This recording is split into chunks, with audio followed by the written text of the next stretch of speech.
हमने जो कुछ पिछले 1-1.5 महीने में हमने झेला है, जो देखा है, जो सिस्टम में पैरालिसिस है, जो लूप होल हैं, उनको हाईलाइट करने के लिए हमने ये आज प्रेस कॉन्फ्रेंस बुलाई है कि जो रजौरी पुंछ में जो हमें दिक्कत आ रही है, खासकर हेल्थ इंफ्रास्ट्रक्चर को लेके, क्योंकि जो गवर्नमेंट मेडिकल कॉलेज है या जो हेल्थ का सिस्टम है वो हमारी ज़िंदगी और मौत के साथ जुड़ा हुआ है, उसमें जो लूप होल हैं उनको दूर करने की ज़रूरत है। और इस मुद्दे को सरकार ने कितनी संजीदगी से देखा है, उसमें एलजी इंतज़ामिया हो या यूनियन गवर्नमेंट हो या हमारी जो सिविल गवर्नमेंट है, उनका क्या रोल रहा है, क्या रिस्पांस होना चाहिए था, वो रिस्पांस हमें क्यों नहीं मिला है। उसी के लिए आज हमारे ये जो मेरे साथी हैं, हमारे जो सीनियर साथी हैं, मुजफ्फर खान साहब हैं और इफ्तिखार साहब हैं, ये भी आज यहाँ पे आए हैं और इसी पे हमने चर्चा की है और हम इसको हाईलाइट करना चाहते हैं। सबसे पहले हमारा ये मुद्दा है कि हमारे जो जीएमसी रजौरी है, इसका हेल्थ इंफ्रास्ट्रक्चर को इसको स्ट्रेंथन करने की ज़रूरत है। 62% स्टाफ जो है जीएमसी रजौरी में नहीं है। 62% स्टाफ लेस पे जो है, चाहे वो डॉक्टर हों या फिर पैरामेडिकल स्टाफ हो, 62% स्टाफ लेस पे चल रहा है। और जबकि ये जीएमसी रजौरी 14 लाख पॉपुलेशन को कैटर करता है। सबसे पहले हमारे साथ ये जो एक बहुत बड़ा मैं सोचता हूँ कि खिलवाड़ है और लाइफ सेविंग ड्रग्स तक जो है हमें अवेलेबल यहाँ पे नहीं होती हैं, जो कि एक पीएचसी में होनी चाहिए या सीएचसी में होनी चाहिए या डिस्पेंसरी में होनी चाहिए, वो भी यहाँ पे अवेलेबल नहीं होती है।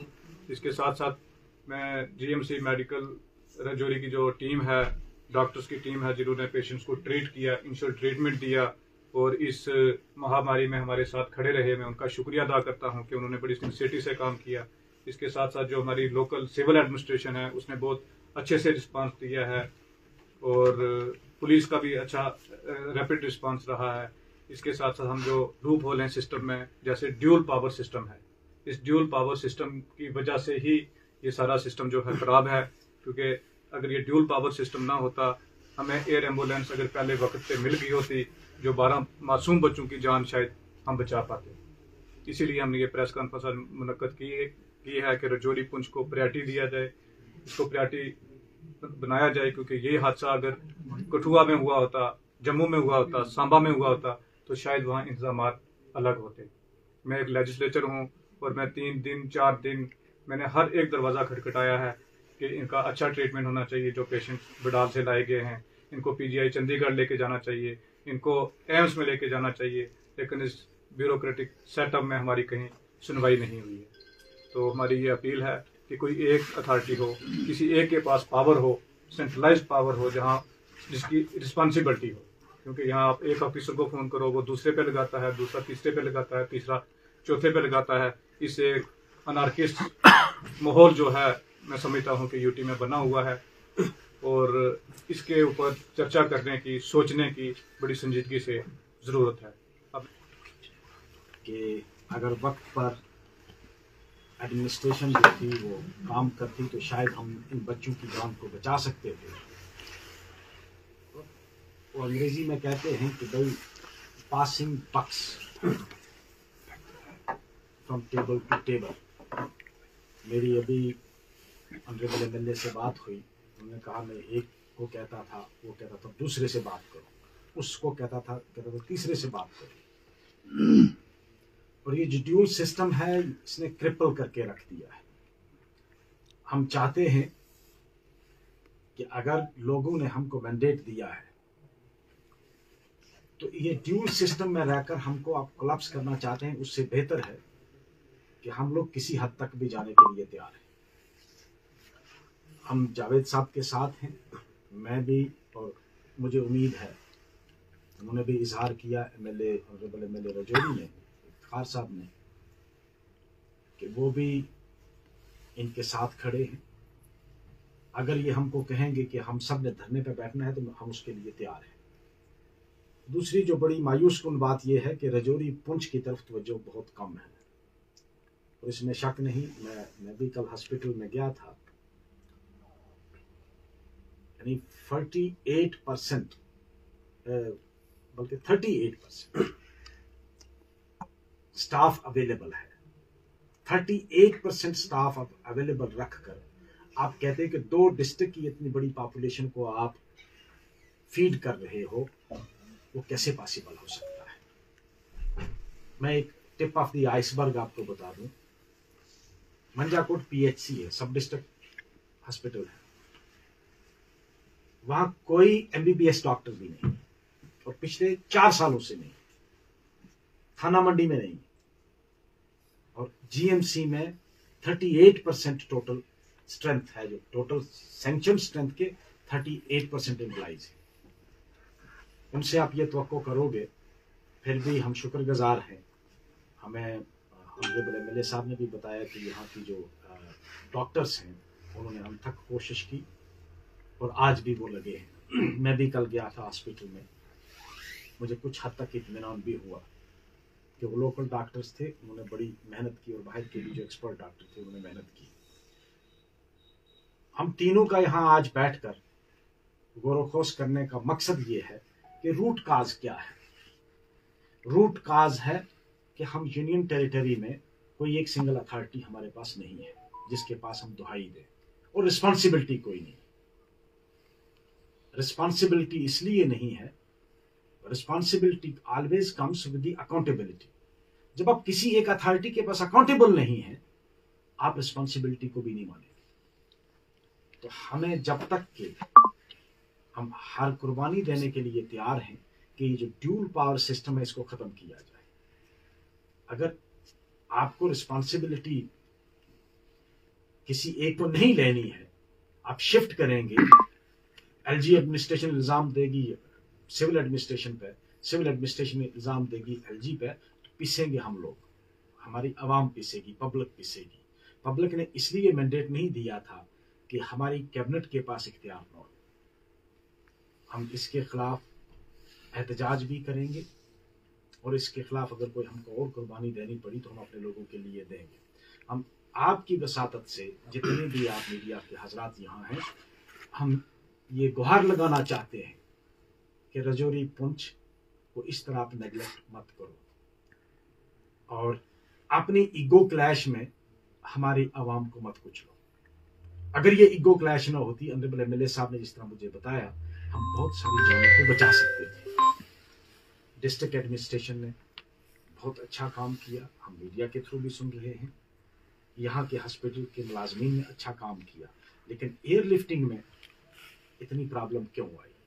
यहाँ से जब आपने पेशेंट को शिफ्ट किया चंडीगढ़ के लिए, चंडीगढ़ आप भेज नहीं रहे हैं, क्यों? वजह क्या है उसकी? उसके पीछे किसका? Who is responsible? Irrespective of his cadre, irrespective of his status, irrespective of his position, he must be taken to task.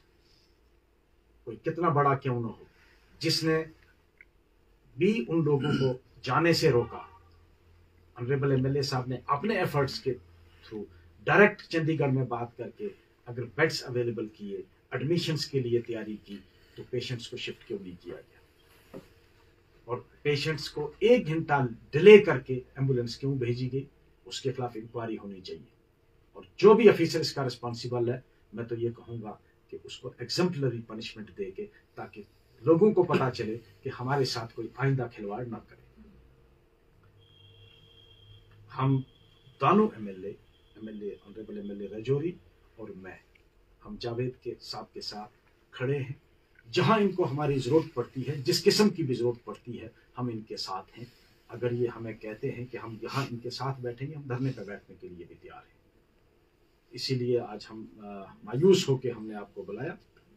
सब जानते हैं मीडिया हजरात के पिछले 1-1.5 महीने से जिस तरह के हालात बडाल के अंदर बने, और उसमें हमारी 17 कीमती जानें यहाँ से इस दुनिया फानी से रुखसत होगी, और कहीं ना कहीं एक ईगो क्लैश, कहीं ना कहीं ड्यूल पावर सिस्टम, और कहीं ना कहीं जीएमसी में वो फैसिलिटी ना होने की वजह से हमने वो जानें गंवाई हैं।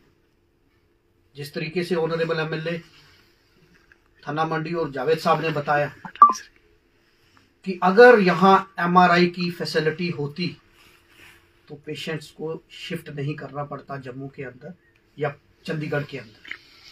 हमारे पास 38% अगर स्टाफ है तो आप समझ सकते हैं कि हमारे हेल्थ सिस्टम कितना वीक है। हमने जब असेंबली के अंदर भी, जब मैंने फर्स्ट मेरी स्पीच हुई, वहां भी हमने जीएमसी का इशू उठाया।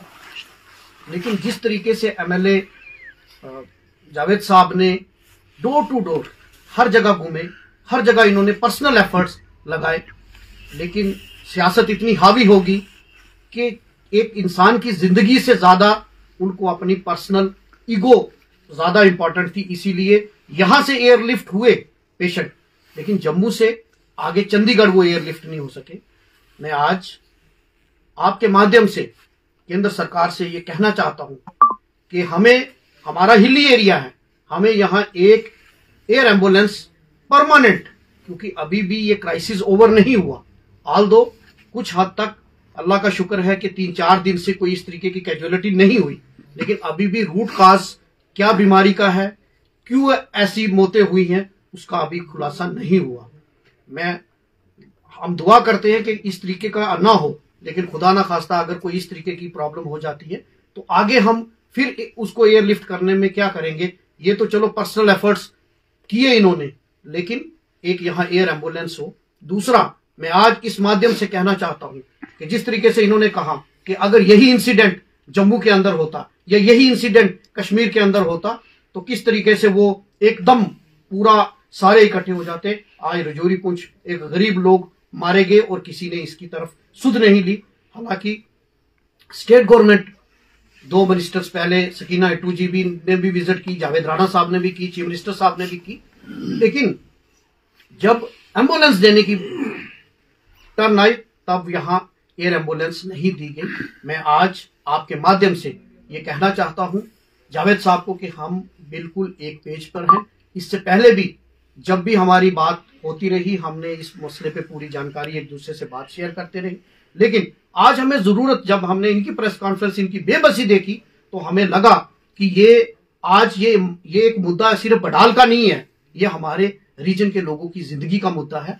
और खासकर अगर हम एक प्लेटफॉर्म पर आकर अपनी बात नहीं रखेंगे तो आने वाले दिनों में कोई भी हमें प्रॉब्लम आएगी तो उसको हम किस तरीके से फेस करेंगे। मैं आपके माध्यम से ये बात कहना चाहता हूं कि यहाँ जीएमसी में रिक्रूटमेंट हो या यहाँ डॉक्टर्स को डिप्यूट किया जाए आज, क्योंकि अभी मेडिकल इमरजेंसी है, यहाँ जीएमसी जम्मू से या बाकी दीगर जीएमसी से यहाँ टेम्परेरी बेसिस पे डॉक्टर को डिप्यूट किया जाए ताकि मजीद और भी हम जाने बचा सके। आज मैं हॉस्पिटल में भी गया था और यहाँ कुछ लोगों को, 300 से ज्यादा लोगों को यहाँ क्वारंटाइन भी किया गया है। डिस्ट्रिक्ट एडमिनिस्ट्रेशन ने वहाँ हमारे साथ वो भी थे, वहाँ हमने लोगों से भी बात की, लोग बड़े परेशान हैं। आज हमें सियासत से ऊपर उठ के सबको इंसानियत की नजर से उनको एक मॉरल बूस्टिंग की जरूरत है, उनके साथ खड़े होने की जरूरत है। आज वो यहाँ परेशानी की हालत में है, उनको अपने माल मवेशी की परेशानी है, उनको अपने घर की चिंता सता रही है। जब हम उन बच्चों से बात की, औरतों से बात की तो मन भर जाता है, क्योंकि आज सियासत करने की जरूरत नहीं। मैं आज अपील करता हूं सब लोगों को कि इकट्ठे हो जाओ, इस क्राइसिस के वक्त सारे इकट्ठे हो जाओ, पार्टी पॉलिटिक्स से ऊपर उठ के समाज इकट्ठा हो जाए ताकि हम इस मुश्किल घड़ी में उनके साथ कंधे से कंधा मिलाकर खड़े रहें। और आने वाले दिनों के लिए, क्योंकि अभी भी ये सिचुएशन, क्योंकि अल्लाह का शुक्र है कि 2-3 दिन से कंट्रोल है, लेकिन अभी भी पता नहीं चला, इसलिए हमें इसके लिए और तैयारी करनी है। और मैं एडमिनिस्ट्रेशन से भी कहूंगा, क्योंकि उनका बहुत अच्छा रोल रहा, डॉक्टर ने भी, जीएमसी के जो प्रिंसिपल हैं भाटिया साहब और उनकी टीम ने बहुत अच्छा काम किया। आज मैंने हॉस्पिटल भी विजिट किया, लेकिन मैं स्टेट गवर्नमेंट पे, पर्टिकुलरली एलजी एडमिनिस्ट्रेशन है यहाँ, और दिल्ली केंद्र सरकार से कहूंगा कि खुदारा इसको टेस्टिंग लेबोरेटरी मत बनाओ, इसको सिर्फ जमीन के हिसाब से मत देखो, इसको लोगों के हिसाब से देखो, और लाशों पे सियासत मत करो। सियासत जब चुनाव आएगा तब करना, आज इंसानियत की नजर से देखो और यहाँ जो हमें रिक्वायर्ड हेल्प है वो दें ताकि इन लोगों की जानों को बचाया जाए। कार साहब, आपने ड्यूल पावर सिस्टम की बात की, कहीं ना कहीं ड्यूल पावर सिस्टम का खामियाजा इस रजौरी पुंछ की आवाम को भुगतना पड़ रहा है, क्योंकि अगर इसी तरह ये सिलसिला जारी रहा तो क्या, अगर एम्बुलेंसेज ना मिल सकी तो आप नेक्स्ट आपका जो स्टेप है वो क्या रहेगा?